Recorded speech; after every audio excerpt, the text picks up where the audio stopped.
pertanyaan saya yang sering muncul di IG atau apapun itu, pernyataan ngendikanipun Gus Bah yang terkait seperti ini. Hidup itu mudah, yang penting jangan maksiat dan bermanfaat untuk orang lain. Tapi itu kan susah, Gus.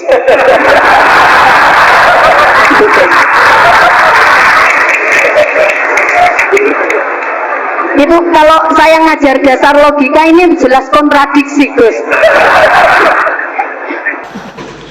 Ya, ini yang dari UMS ya? UNS Solo itu. Itu yang penting yang terakhir aja dapat beasiswa tadi doanya. Begini ya, saya memang sering kalau boleh dibahasakan dalam fikih itu fatwa.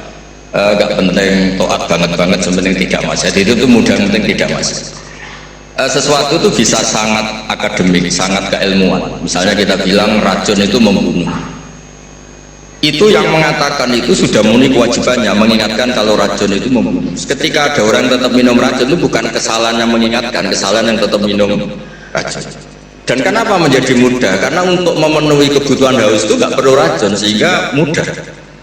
Maksiat juga sama, saya sering bilang, bapak saya itu nasihat paling sering itu kalau ada hiburan mubah, hiburan yang dibolehkan Allah kok kamu seneng tuh nikmati. Makanya itu sirinya kiai-kiai itu suka gejol-gejolkan, suka guyon, suka ngomong yang nggak penting. Itu sebenarnya perlawanan dirinya, mungkin ya tetap namanya manusia ingin maksiat, tapi ternyata untuk ceria, untuk seneng itu tidak sampai seperti itu.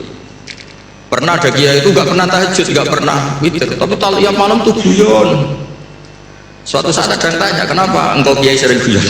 Dia bilang, saya ini termasuk jenis yang agak-agak hiper, jadi untuk melupakan itu harus guyon terus itu. Jadi yang penting itu nggak maksiat, itu memang penting.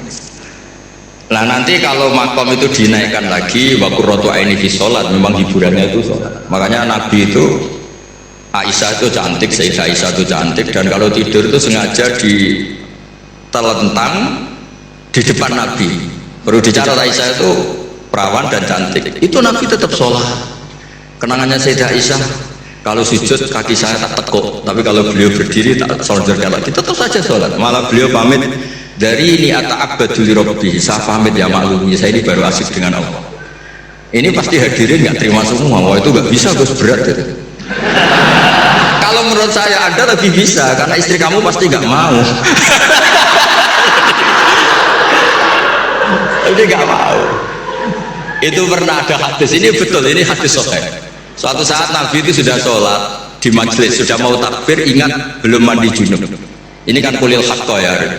Terus Nabi pulang terus mandi junub, terus bilang saya lupa nggak mandi junub, makanya saya pulang mandi junub terus. Ada yang tanya, Gus, masa Nabi gitu? Ya kan ngumpuli istri itu kan halal, kenapa ada jaga? Masalahnya Gus, kita Kiai Indonesia tidak akan mengalami itu. Karena maunya itu jarang.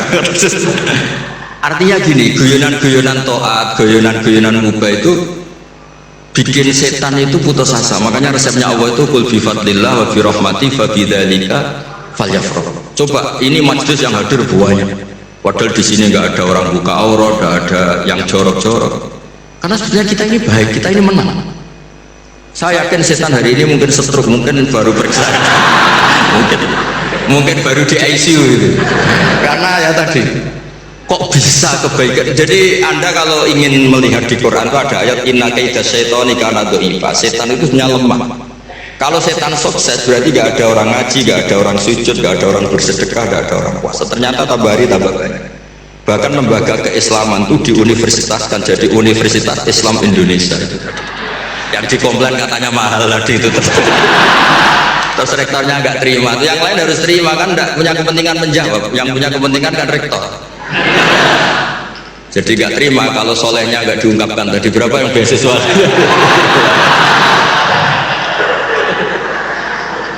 Saya punya riwayat hadis, Abi Quraisy pasti tahu. Ada kata-kata gini di beberapa kitab-kitab hadis, tapi model-model kitab hadis yang model wali. Karangannya Abu Nu'aim al-Asfihani. Hadis itu kan ada Bukhari, Muslim, ada hadis yang tiba kayak Abu Nu'aim, termasuk muhaddis besar. Laisa syai'un asyadda ala iblis wa junudihi minasyayatin wala aktsara li bukaihim min ayyara musliman sajidan. Tidak ada sesuatu yang bikin iblis itu nangis, bikin iblis itu susah, dibanding atau daripada melihat orang-orang Islam itu bersujud. Jadi sebetulnya kekalahan iblis itu berkali-kali. Orang masih ingin memahami Quran, termasuk yang dari Sulawesi tadi, orang ingin masih punya kiai yang baik, tidak misoh-misoh. Ya harus dimulai dari memilih kiai yang baik. Kita ini kan wong salah pilih kok marah-marah sendiri ini gimana? Ini kan repot itu. Makanya kalau istri Anda sering marah-marah itu yang salah istrinya apa pilihan Anda coba?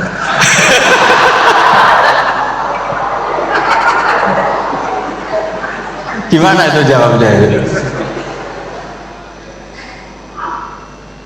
Gak usah dijawab Pak, kasihan Bu, tertekan betul beliau ini kan. Dia tahu perasaan saya.